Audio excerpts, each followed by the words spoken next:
Welcome back to How Soccer Explains Leadership. Thanks again for being a part of the conversation. I'm your host, Phil Dark, and I have with me again Paul Jobson, my co host, brother in arms. And today we are going to be talking about the World Cup coming up. It's actually this Sunday. I'm pretty psyched about it. I mean, even with all the stuff that we're going to talk about, the corruption, the other thing, the players still play. And I'm really excited about these different teams being able to come together and play on the world stage.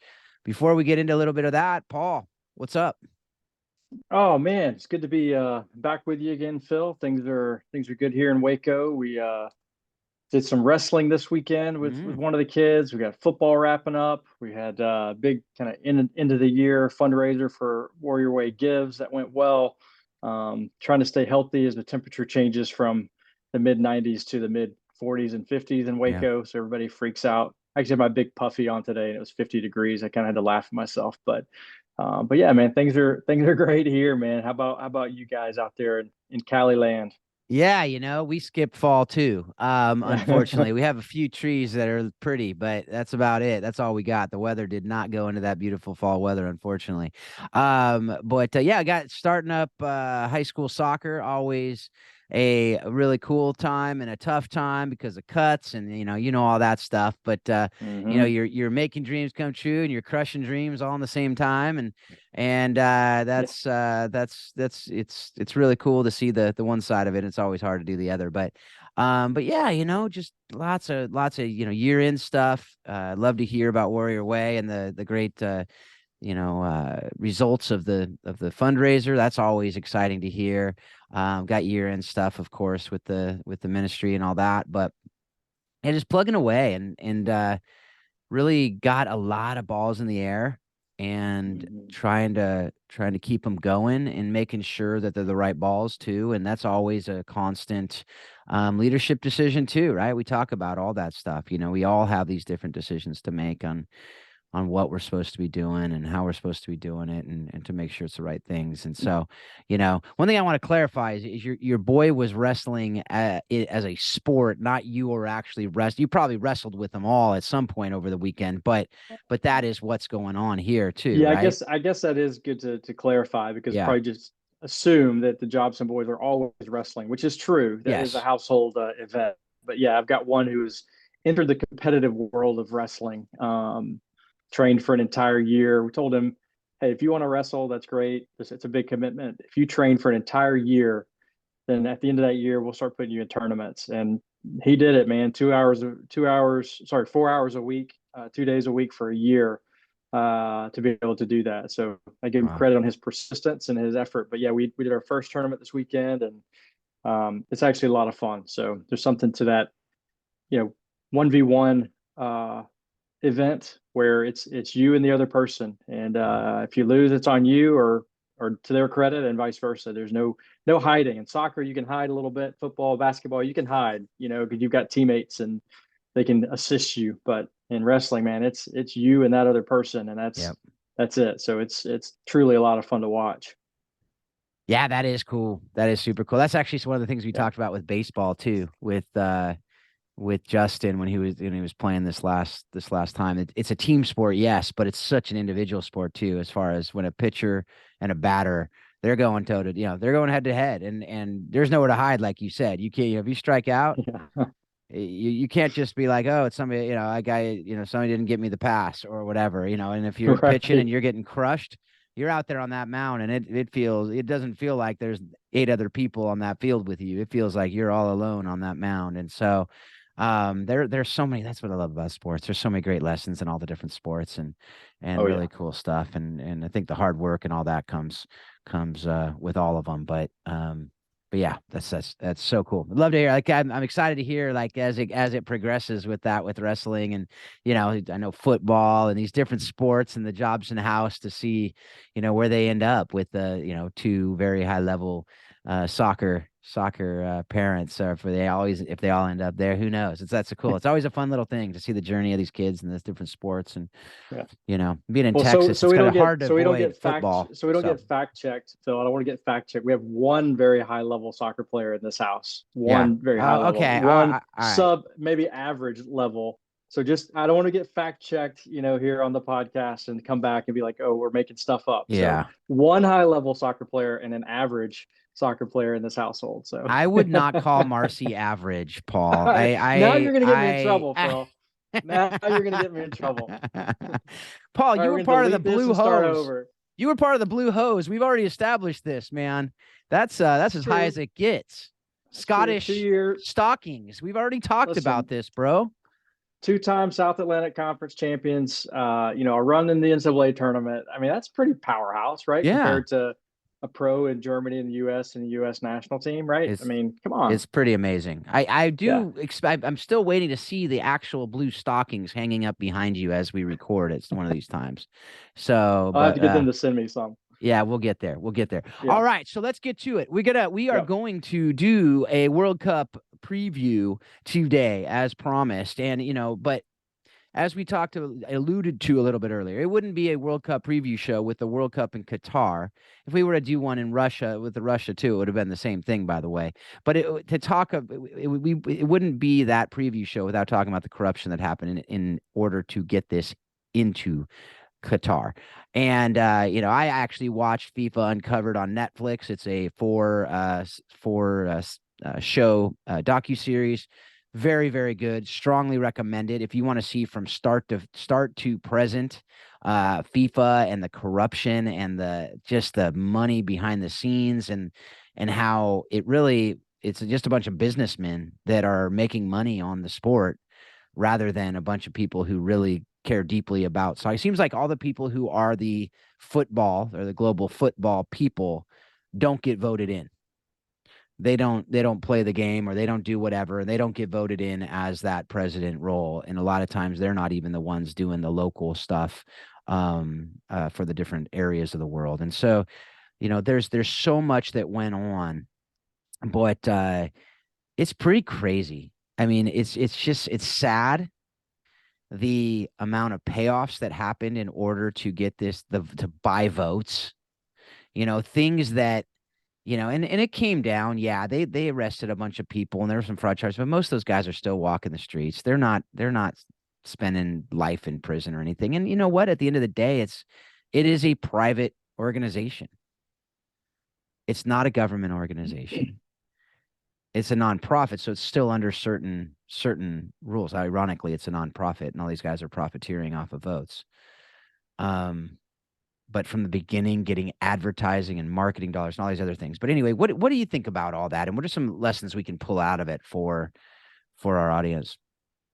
I mean, I think the thing that sticks out to me is accountability, right? I think that when you get into a leadership position and you create, let's take this back to the very beginning when everything's kind of being created. I'd like to think that it was created initially for the good of the game and whatnot, and maybe it wasn't. Maybe it was created for the good of their pockets, their livelihood. But I like to give people the benefit of the doubt at the beginning. Yeah. But I think what can happen is when you jump in for whatever reason and you realize that money is a powerful tool, and sometimes things can get out of control. But if there's not accountability in leadership, there's not accountability with the people that are around you, you can lose yourself. And I think that's we talk a lot about mentorship. We talk a lot about having people alongside you that you can trust, that aren't just yes people, but people that can hold you accountable to what's going to actually be important. I think you even see it in building a coaching staff. I think it was always important for us that we could speak honestly with each other as a staff, in the staffs that we built, to give that freedom of, hey, if we feel like somebody's going down the wrong path, whether it's recruiting or it's handling the budget or it's whatever it is, there's a checks and balances there that can keep you in your lane, so to speak. So all of that, I think I come back to the word accountability. Where was the accountability? Where was the person who was saying, hey, you know what? I think we're going the wrong direction. And there may have been that person, they may have been blackballed early on, but I think you have to, as a leader, you have to seek accountability. And that's kind of what stands out to me in all of that, because you can definitely get lost when you're talking about the millions, maybe billions of dollars that are being passed around for countries, and the economic impact that this tournament can have in these countries is amazing. So I can see how people can kind of get lost in that, just knowing human nature and whatnot. But I just keep coming back to accountability. Yeah. Yeah, it's interesting. My daughter was watching the last couple of them with me, and she's a freshman in high school, and she's like, "Why would they spend that much money? Why would Qatar spend that much money paying off these people? I mean, it was like $1.5 million in and things like that for a vote. Like it was crazy, crazy numbers." And and I said, "Well, they're making millions and millions and millions of dollars and billions of dollars in their country, first of all. It brings so much to the country, even though they had to build all the stadiums, even though all of the migrant worker issues and all of those things. We don't have time to get into the corruption and the tragedies that happened to make this thing happen, which is what is so hard about it. It's like on one hand, you're like, why are we still playing? But you don't want to punish the players and the country for the ills and the wrongdoing of these other people. And sometimes you go, well, maybe you have to. Because like that, some people were saying during the Russia-Ukraine conflict, we got to ban Russian athletes from everything.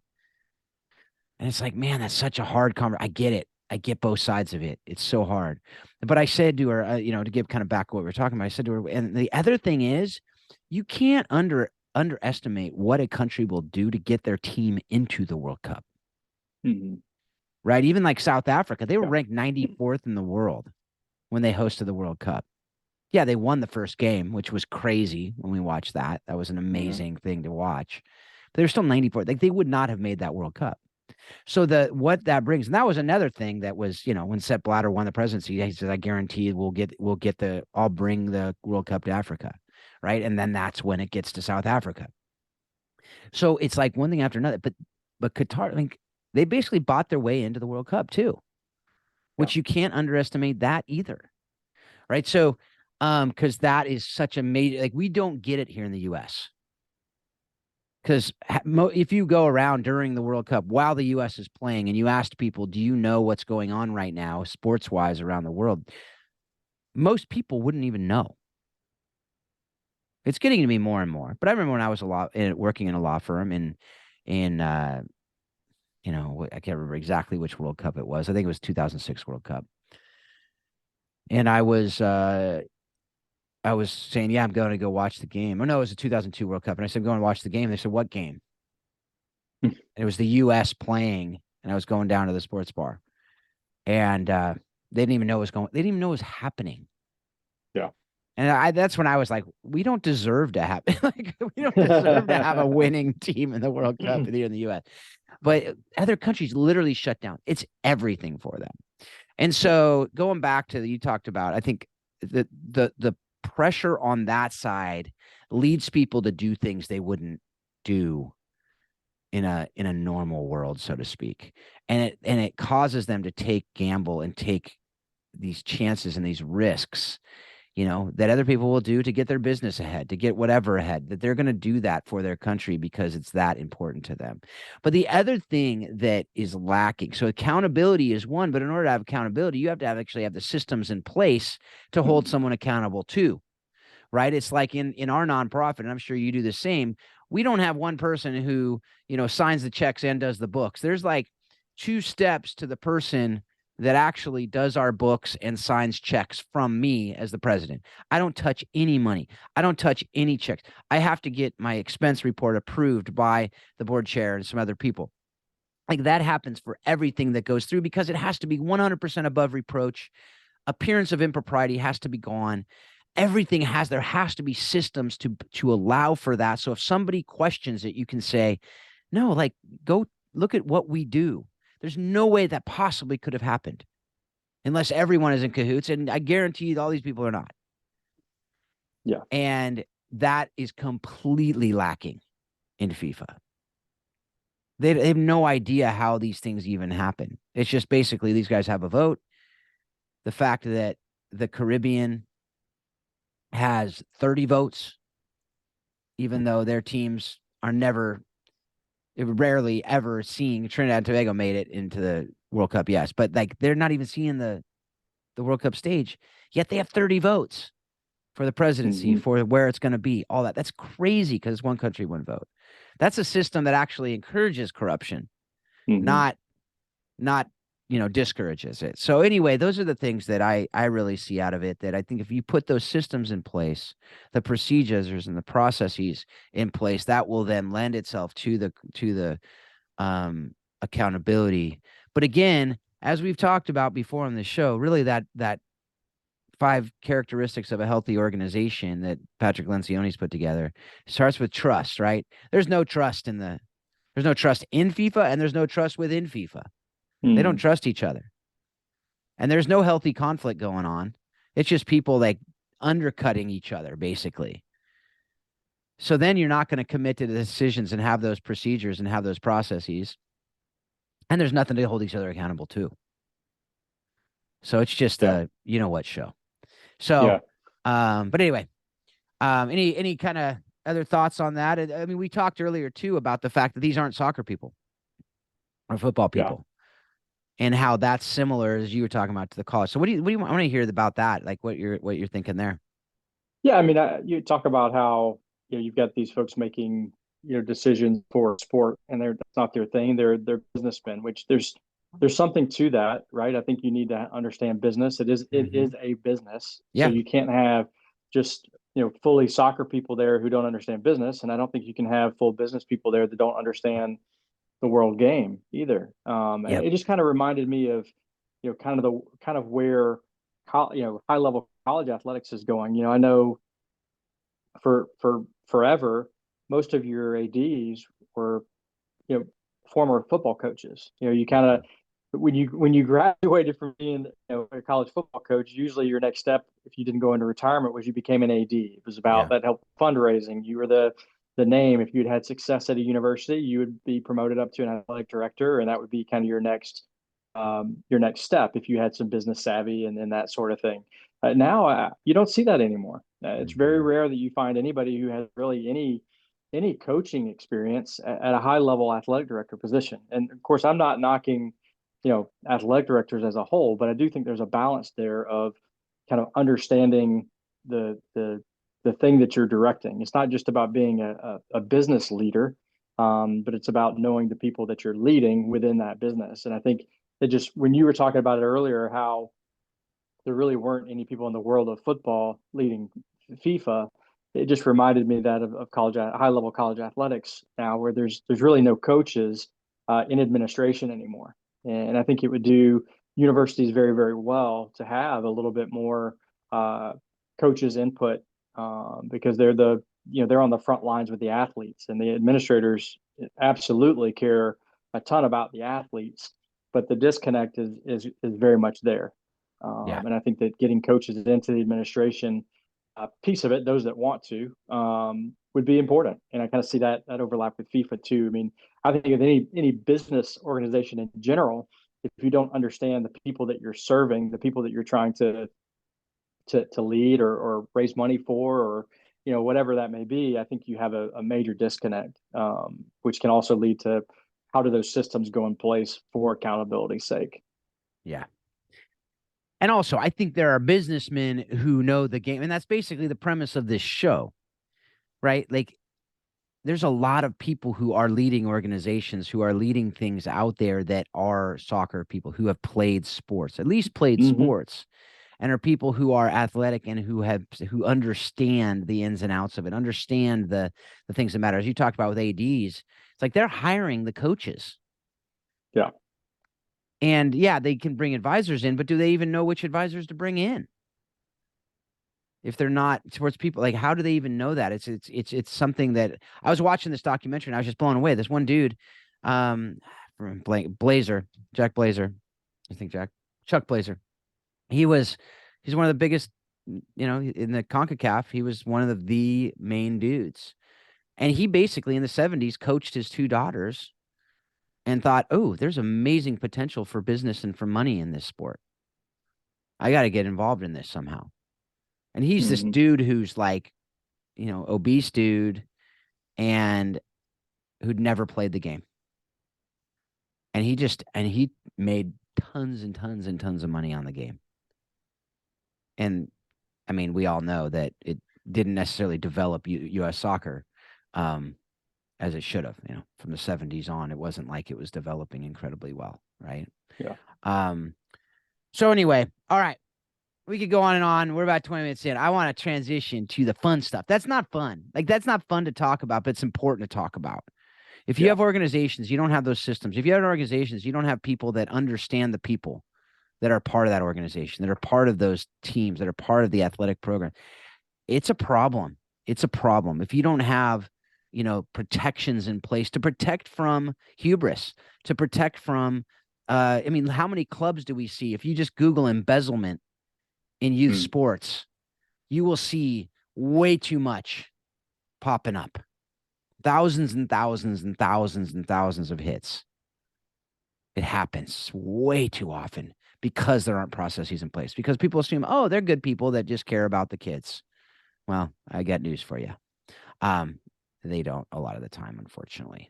A lot of times they do, but far too often they don't. And it's tragic. And so we have to be aware of it, and we have to protect against it.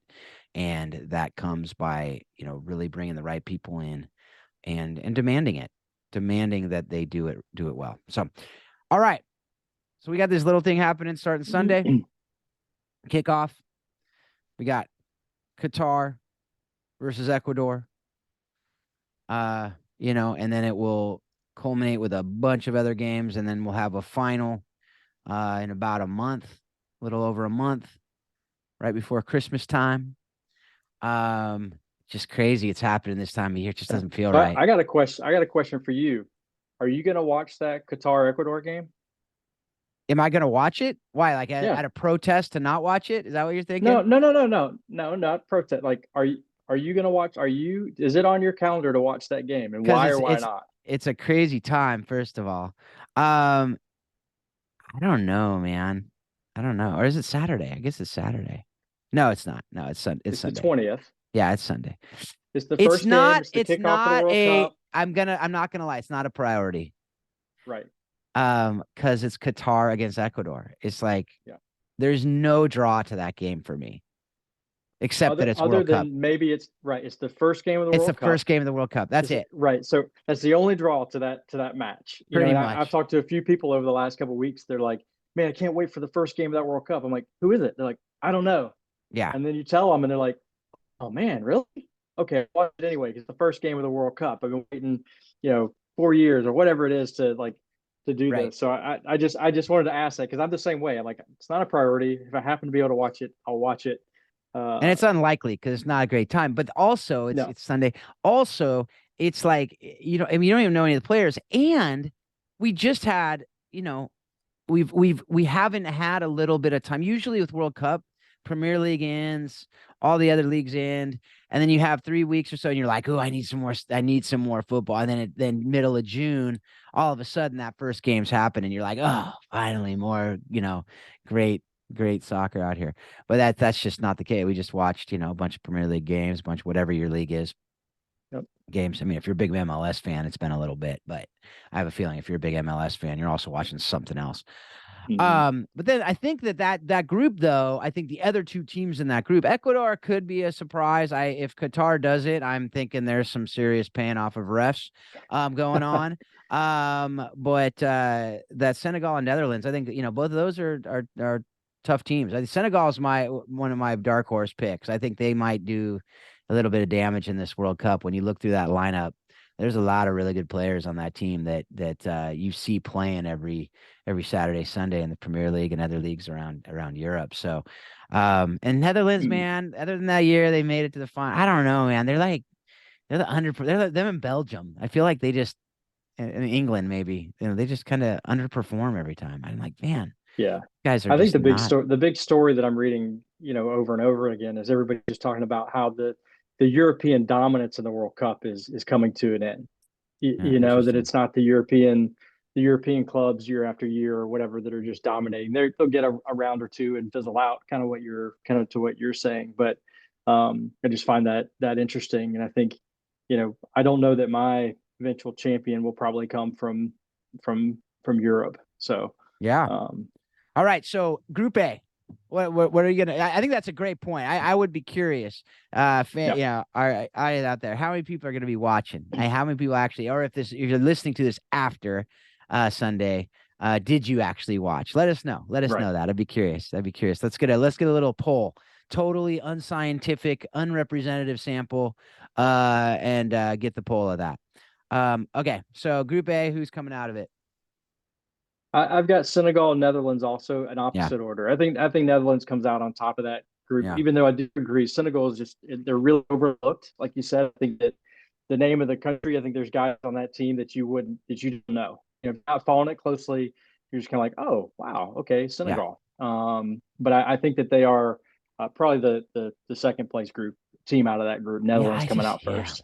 I just think their speed may I know you have the thing is you got Van Dyke back there in the Netherlands and that's great. But you got I mean they actually have a good keeper on Senegal too, because that's often a downfall of a lot of these African teams is their keeper isn't necessarily there. But now you're starting to see a lot of these great Premier League keepers with Mendy there.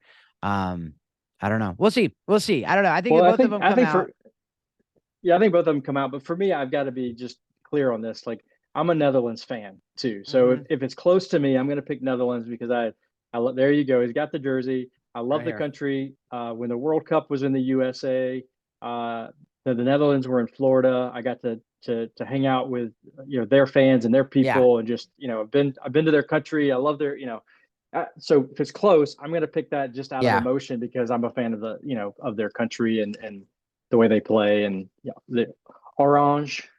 I'm with So you. I really do like, I'm still hurting a little bit with the young not coming over to United too, though. So you know, I'm not going to lie. And, with the yeah, Liverpool center, but I mean, I'm going, you know what? I wouldn't mind. Of course, Mane left Liverpool. So he's now, yeah. at Bayern. So I don't have any, you know, negative thoughts of Mane anymore. So it's good. But no, I think probably you got to pick some upsets here because that always happens, and those African teams often they just their speed, their fire, their passion. hmm I just they get excited in the World Cup. All right, Group B. This is one a lot of people are talking about. All four in the top 25. Not many people realize that Iran is a top 25 in the world rankings, and part of it I think is a lot of their players just they're tight. They play together a lot.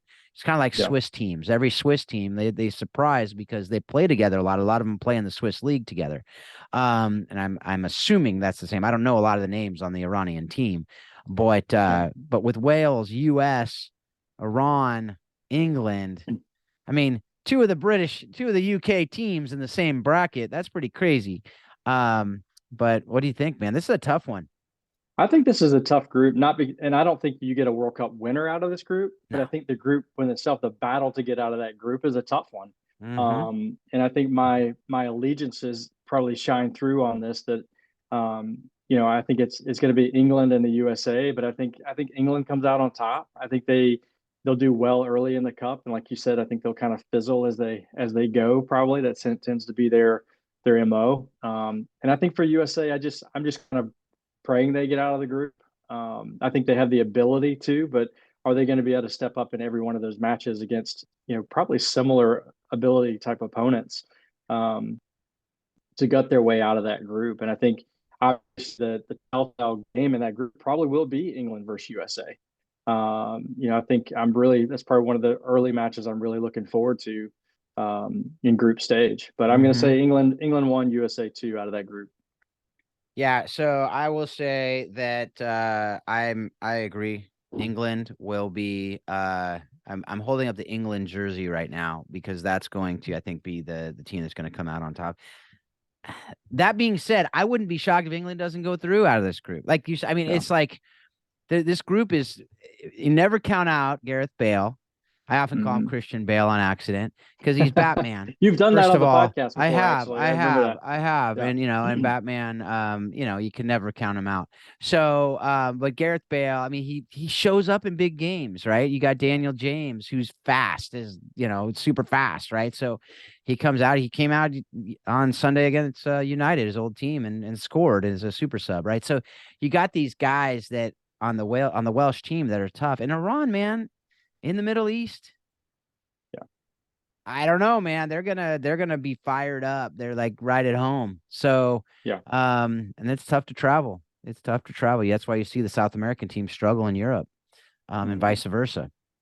So, um, but I still think U.S. will squeak it out. Man, I don't know. I think I'm with you. I think it's our allegiance, our like Yeah. nationalism. We're like, come on, because the way they've been playing lately, I'm not thrilled. But they have some dangerous players. They have some really Yeah. dangerous players. If they can pull it together with the youth and the exuberance, it is the youngest team in the World Cup. A lot of people don't realize that about the U.S. team. Um, so I hope they do. I don't see them going very far. But I hope No. they pull it out and get out of the group at the very least. And who knows, maybe make a run. They've done it in the past. And Croatia, other teams have surprised us to get really far in the World Cup. So who knows? But yeah, I'm going with England, England first, US second. All right, Group C. We got Argentina, we got South Korea, Mexico, and Poland. It's Um, Argentina, Saudi I'm sorry, Arabia, Saudi Arabia. Sorry, Mexico, not South Poland. Korea. Yep. Saudi Arabia. Sorry. I That's all got right. the KSA words wrong. So, Yeah. that's right. That's right. Thank you for correcting me on that. Accountability. No, Right. Thank that's you. right. Appreciate it. Accountability. Group C. I'm going. I'm going Argentina and Poland on that one. I think Mm, Argentina comes out of the group on top, and Poland. Sorry to my Mexican friends. I don't know if Mexico gets out of the group or not. I'm not. As I have some allegiance to Mexico for sure. I just similar to the U.S. I just don't know that Mexico has enough of it uh, consistently to get out of the group this year, and they've got to get through, Argentina and Poland to do it. I think those are two tough teams. yep. Whereas I think the Group B is a little bit of an it's a tight group, but there's not really a powerhouse in that group. Group C isn't as tough, but you've got some two really good teams, and Argentina for sure has a chance to win the whole thing. Yeah. You know, and Yep. Messi's last World Cup, I'd love to see him go out with a World Cup championship. But I just don't know if Mexico gets through. It's interesting. U.S. youngest team, Mexico oldest team, I believe, or their very old team. Either, regardless. Cho's tough keeper. Again, as a keeper, that often gets you through in a World Cup if they get hot, right? I mean, Tim Howard, when Mm-hmm. the U.S. went and barely lost to Belgium, he was a hot keeper, right? So, um, I don't know. This is a tough group. I agree. I think Argentina does go through, although we've seen them just completely flounder in World Cups, unfortunately. I would like to see Messi go very far, although if they win the group, they will end up hitting Brazil most likely in the semis. That's going to be tough for them. That would be a really killer semi to watch, though. It'd be like Um, a final. yeah, exactly. And so I do think Argentina does come out on top, and I'm gonna pick Mexico here just because I don't want my freshman daughter who said Mexico's gonna go super far because that's all they do there. And she's right. It's all they do in any of these countries, but that's the country she's been to other than Honduras. And they played more in Honduras when she went down there last summer. All they did was play soccer. Um, I don't know. I think Poland's probably the better team, but something Mexico they just somehow pull it out every time in the World Cup to make it through the first round. Yeah. Well, Phil, Um, I hope I'm wrong. I yeah, hope Mexico goes through over Poland. yeah, But my gut is going with Poland yeah. for And some reason. So Lewandowski, man, the dude's just super good. Like it's hard to yeah. pick against him, but I'm gonna go with Argentina, Mexico. So All that's right. our first. I mean, I guess we disagreed on the Disagreement. order in Group A, but there we go. We'll Yeah. see. We'll see. All right, Group D. We got France. We got Austria. Or is that Australia? It's Australia, right? Australia. Yeah. Yep. Um, Australia. Australia. I'm just going with the abbreviations, just showing how terrible I am with the abbreviations of countries. France, Australia, Denmark, and Tunisia. I think this one's a bit easier for me. I'm gonna go Yeah. I mean, with they're yeah. France and Denmark, and I think um, I'm actually gonna just go a little bit on a limb here because I really like Christian Eriksen, and I think that passion. Denmark is a solid team. I think I'm gonna pick Denmark at the top of this. France going number 2 out of this group. And that's going to be Okay. a controversial pick because I think a lot of people. But I just see France implode sometimes in the World Cup, and that's what I'm going with. We've So seen here's it. my French jersey here, and I think the talent on the French team will very likely take them very far. But I don't know, man. I think Denmark's got this whole Christian Eriksen thing going on right now, and they're just a very tight knit group. So I'm going with the Yeah. team. Okay. All right. So you showed the France, just to be clear for our audience, you showed the France jersey, but you're picking them second out of the group, That is correct? correct. That is correct. Okay. Yes. All right. Yes. Well, I'm I just going have Viva the la jersey. Blue. I don't have a Danish jersey, so Oh, okay. I couldn't show the Danish jersey, but I All right. Well, still if have anybody the has a Danish jersey, let's get that over to Phil yeah, please. ASAP. That'd be pretty fantastic. That would be pretty fantastic. Well, I'm going to flip that. The two are absolutely correct, but I think that France is going to come out on top. We have seen them implode at times. I'm hoping that they've resolved those issues through leadership changes and whatnot. But I'm going Viva la Blue, and I think they come out of the Yeah. group on top. But I definitely think Denmark is the other team. You got to remember Pogba and Conte are hurt too. Yeah, So that's going to be interesting for him in that midfield. But yeah. their attack is insane though. I mean, just flat out insane. Uh so I wouldn't want to face them. But I do hope that I hope Denmark does it. Let's go, Christian Eriksen. I liked him before he came to United, by the way, just for the record. Just to clarify. Yeah, yeah. Even before his heart attack, I like that guy. He's even when he was playing for Tottenham, he's always had a he just he just does his job, man. I like the guys who just do their job. They don't make a big stink about it. They just do their job and they play really, really Yep. well and super hard the whole game. So, all right, we have Spain, Costa Rica. Right? That is Costa Rica, Mm-hmm. correct? Yep. Yep. Germany and Japan. You want me to go on that one? Yeah, you go first. All right, I think the top two are going to be Germany one, Spain two. Yeah. I think those are the two to come out of that group. I would love to see uh, Costa Rica do some damage, but I don't think that's really possible. That's a tough group, man. You I don't got think that. Yeah, come on. two of the world leaders in that group right there. It's going to be Spain and Germany. I do think Germany probably comes out on top of that group. Um, just I'm just leaning that way based on just kind of what I think. But I'd love to see both of those teams go really far. I'm a fan of the Spain team, but I think Germany comes out of that group on top. But I think Spain and Germany both make a lot of noise through the tournament. I agree. Deutschland is going to take that group, I believe. They just do, right? They're Yeah. just solid. As much as France tends to implode a lot of times, they either win it or they implode, right? Um, Mm-hmm. Germany is like just steady. I mean, to see them beat Brazil 7-1, like that's insane. Yeah. But that's what Germany can do. And it's funny after watching the Bayern Munich documentary. Like some of these guys, I wouldn't think of them. I don't know if you watch that at all, but like Thomas Muller is a total jokester. Like I would not expect that with that guy. Like and No. the way he's playing, he just seems like he's like kind of just I'm gonna be intense German guy. I'm like German, right? And he's just like goofing around, joking around. It's kind of like Horse, right? Like hanging out with Horse, right? Like, that's what I Yeah. could see like the Horse probably early on, and it's probably kind of like the Thomas Muller there.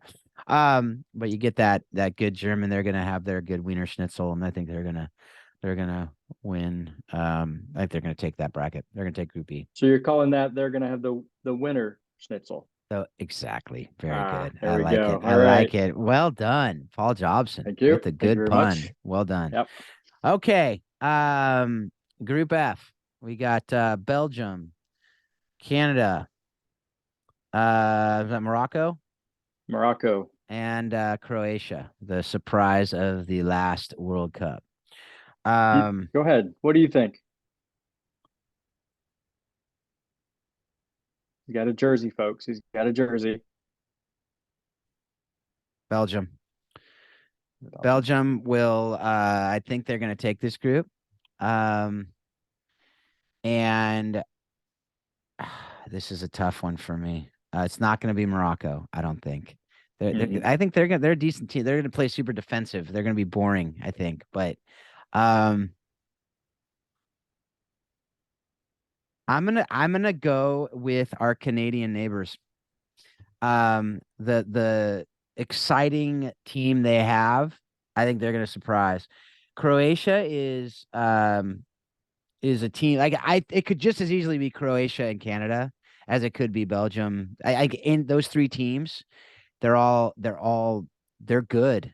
I mean, they're really Mhm. good teams. Canada has a lot of players who are playing over in Europe, and I think that's in there, and they have the youthful, like, that just can just surprise and their pace.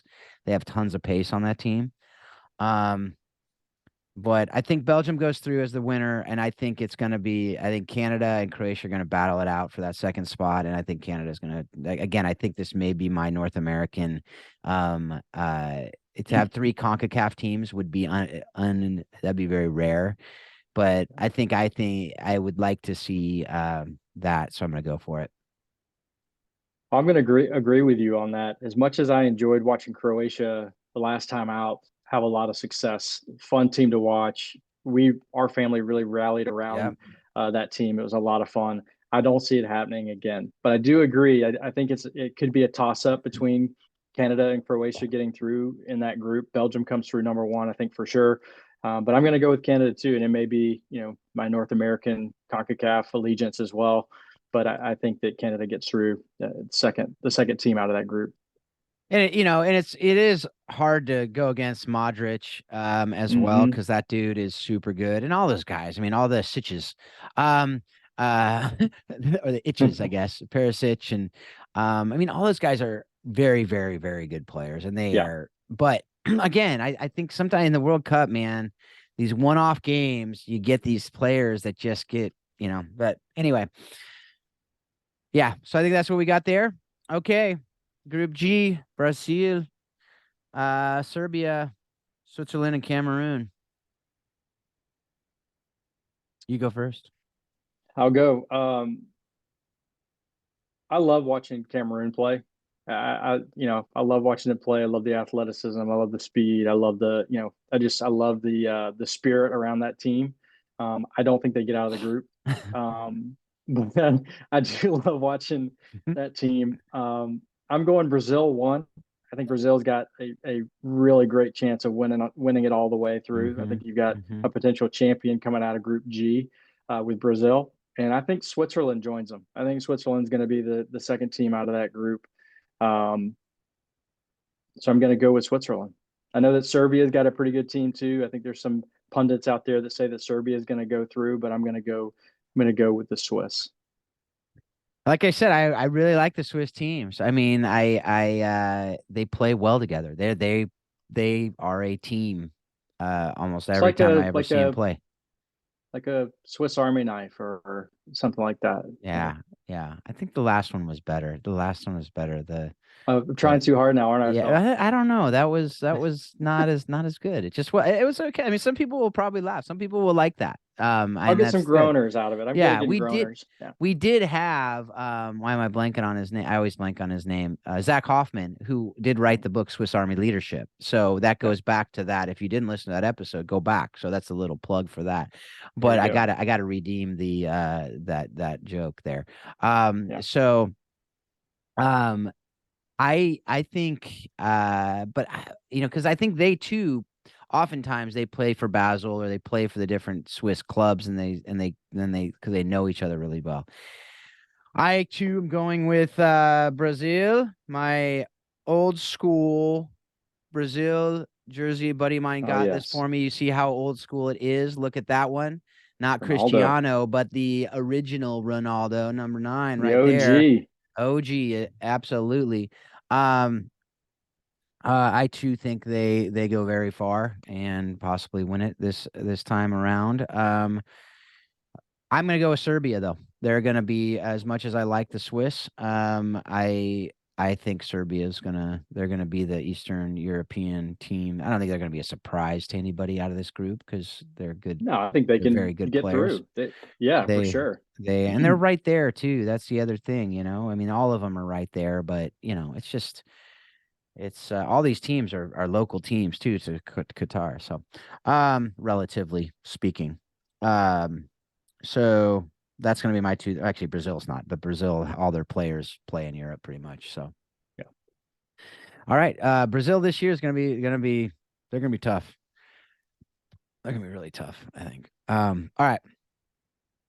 Group H, Portugal. At Ghana? I can't read my eyes Ghana. are Ghana, Yeah. Uruguay, and this is Korea. We have finally made our way to Korea, which of course is KOR. So that was very difficult for me early on thinking Saudi Arabia was Korea, but that's okay.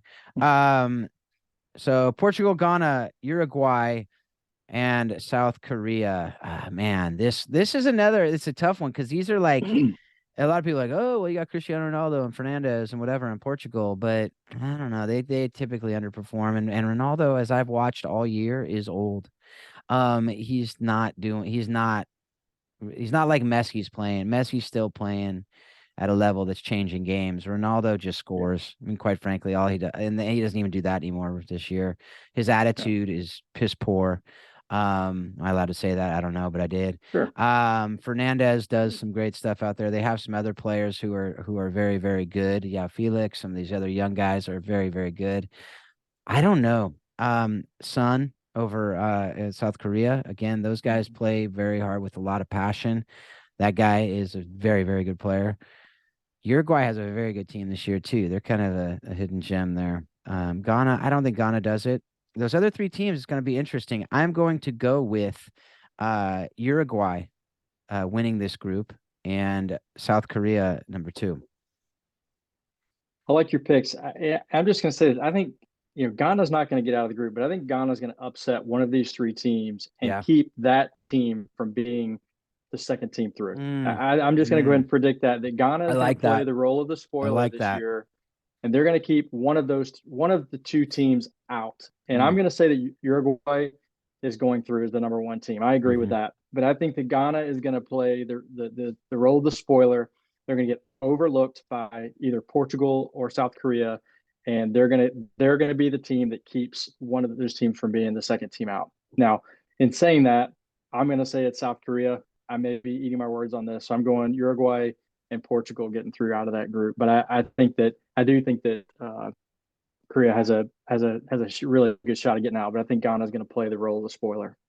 All right. All right. I like that. I like that even the twist of bringing Ghana in as the villain for the other team. That's like and I think you're going back to when they spoiled the US dreams in the knockout round a few years back.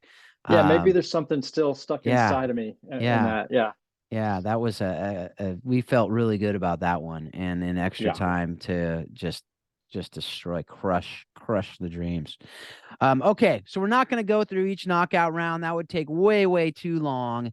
We're just going to go and say, all right, who's going to win this thing and why?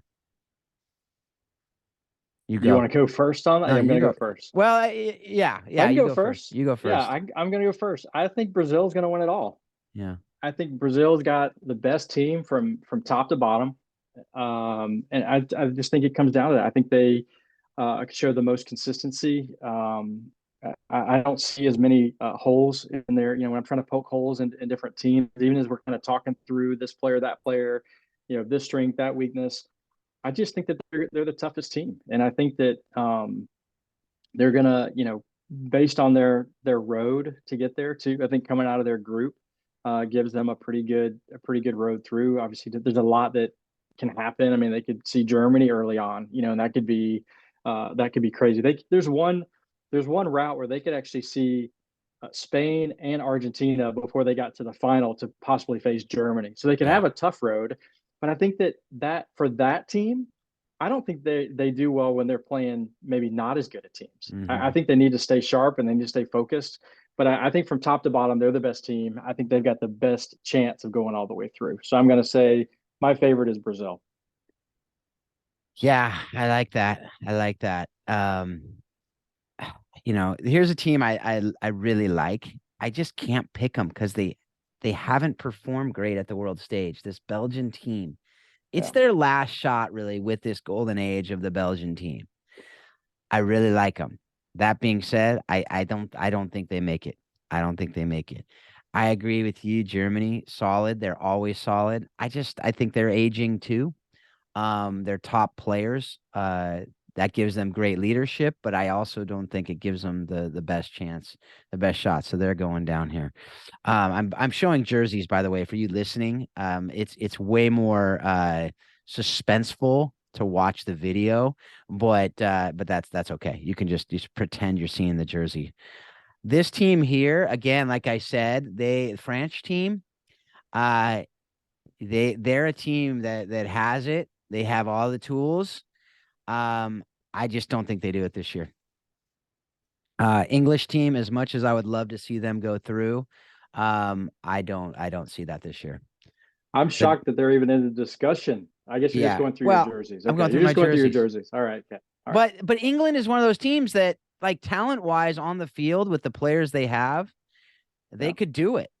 But I I just just think don't see. everybody thinks because they invented the sport that they have to be in the discussion. I mean, No, you I mean know, they I think the other reason why is because the Premier League is the world's most, watched league, that a lot of those players we know, right?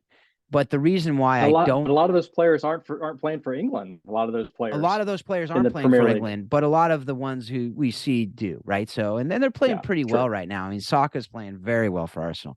Like, Yeah. Rashford's back. He's clearly back. The center midfield is where I think they aren't as strong. That's unfortunately where they're not going to.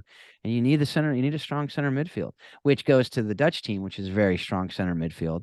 Yeah. And I think they're going to go very far. I think they make the semis or the final this year. But I'm going to go with you. I agree. I think Brazil takes Yeah. it this year. I think they're just flat out the strongest team. That, and I mean France again. I mean, you got Benzema playing at the top of his game. You have their squad. France, Netherlands, Belgium. As far as talent wise, like, I think France, Belgium, a step above where because De Bruyne, man. I mean, you just can't, like, count that dude out. He's insane. That being said, Brazil, I think, takes it home.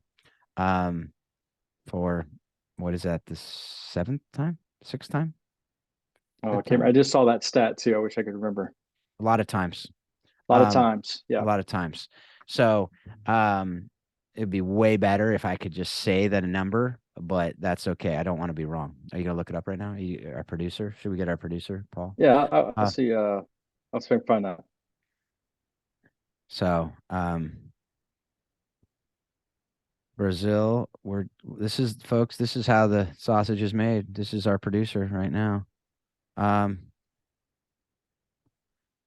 they have This they have the suspense is five. killing me. They've won five. Five. So Five this will be their times. sixth title. That's what we're Yep. predicting. So, folks, 58, 62, 70, 94, 2002.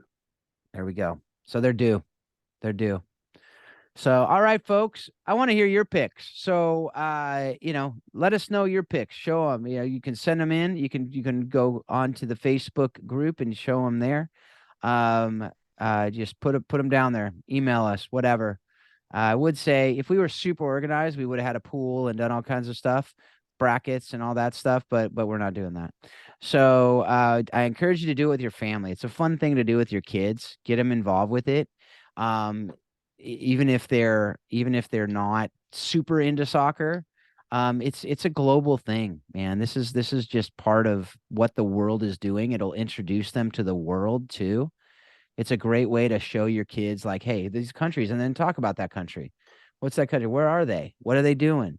To get, the world is small, and it's a great way to get them involved with it, and to watch games together is a lot of fun. So if you do like a bracket together and you do what we just did and say who are your two teams that are coming out of it, all that, then they actually have something to cheer for. Is that yours right there? Is that what you got? No, these were our picks so that Oh, when we come back oh, at the you end of wrote them this, we down. remember who we picked. Yep. Yep. Okay, There's you going to be wrote some mine down. accountability. You wrote I mine wrote down yours too. down. Okay, good, Yeah. good. So Yeah. I can't change it, and they go, "Oh You no, can't what are you change it talking now. about? I No. picked. Mm-mm. What are you talking No. about? I picked Poland. What do you mean?" Yeah. Uh, Yeah. But you know what? so Another thing that's really fun, and we're not sponsored by Panini, but those Panini player card books, World Cup books, yeah, you can pick them up at CVS, Walgreens, something like that. My kids absolutely love that. You get the player cards or stickers, you fill in the book. It's got all that. That's really a yeah, fun way to follow along with the World Cup as well. So yeah. We did that. I think we did that Panini, if you'd last like time. to sponsor the pod, that'd be fine. But right now they're not. So We will take it. We are accepting sponsorship. So if you do want to sponsor us, you can do that. We have had a couple over the last couple of years. But yeah, that is a cool way too. So whatever it is, I mean, I see these opportunities like this to be able to connect with others, to be able to connect with your kids, to be able to connect with you, to bring your family together, bring friends together. A guy at church, he's been like, he's a soccer guy. We're like, hey, let's get together and watch one of the games. So we're gonna, we picked a game and we're gonna do it. It'll be a lot of fun. So those are, I encourage you to do that. This is not just a time to sit by yourself and watching these games. This is a time, go out, go to a sports bar, go to places, get to know people, watch with your family. Take this as an opportunity to also, we'll be talking, I imagine, throughout about just some of the different leadership things we see, the different coaches that are doing different things. That's something that I looked at in like Carlos Queiroz, is I believe on the Iranian team, and a former Man U and Portugal manager. Can't count those guys out either. Like that goes into a lot of this is the coaches and the managers and how they're bringing together their teams and how they're encouraging their players and how they're because it's hard to bring a team together of a bunch of really really really good players who are the top of their game and they think they're the best at everything, and then you bring them together on a team and they have to be a team in a very short time, which is why you see a lot of these teams not doing well, is because you have a bunch of attitudes and they don't play together as a team. So anyway, there's all these different things, which is why the drama of the World Cup, there's nothing like it. Nothing like it in any sport. I don't care what it is. There's nothing like the drama of the World Cup. And especially, I don't know if you were able to go when it came in 94. But I went to Palo Alto and the Brazilians were there. It was Brazil, Cameroon.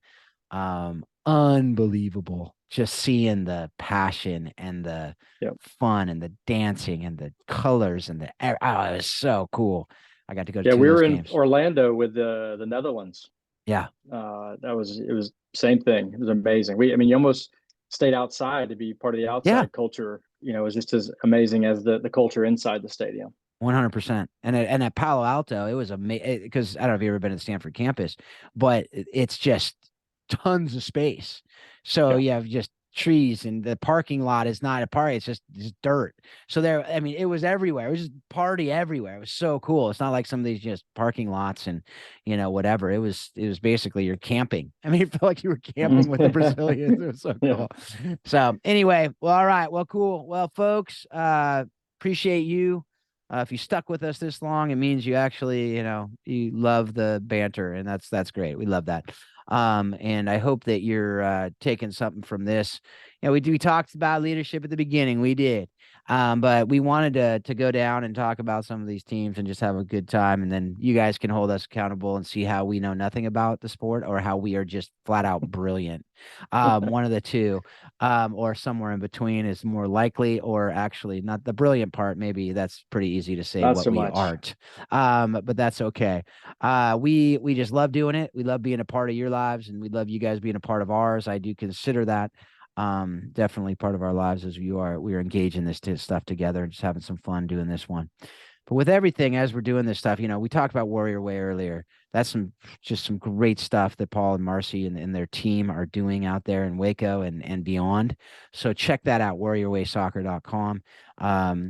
The disc training that I'm able to do with different teams and clubs. If you're interested in that at all, I'm actually looking for a few more clubs to work with to get there to be able to do I'm actually doing a study on retention of players and being able to see which personality styles we're retaining. And I have some theories on that we'll talk about. We're going to be talking about that on this show because I really care about the kids, and I don't want kids to stop playing just because it's not fun or they don't think they're good enough or whatever. And they're just the way they're wired drives them out of the game. And that's stuff that we as coaches, we as leaders can actually play a role in. We can help them to stay in the game with different things. And so speaking at the United States Soccer or the United Soccer Coaches Convention about that. And in fact, the United Soccer Coaches Convention is coming up, and that's something that, Paul, unfortunately, I don't think you're going to be able to make it to that because Yeah. of the wrestling, right? I mean, if I'm not mistaken, it's a wrestling tournament for Yeah, there's a that. lot going on this winter. Um, but that's a bummer. But I'll be there. I'll be at Podcast Row. Very excited about that. I got a breakout session that I will be speaking on. Like I said, that player retention. And the other thing about it is there's some great speakers that are going to be that some of them have been on the show. Some of them have been a part of this podcast. So I encourage you to Dan Abrams is one of them.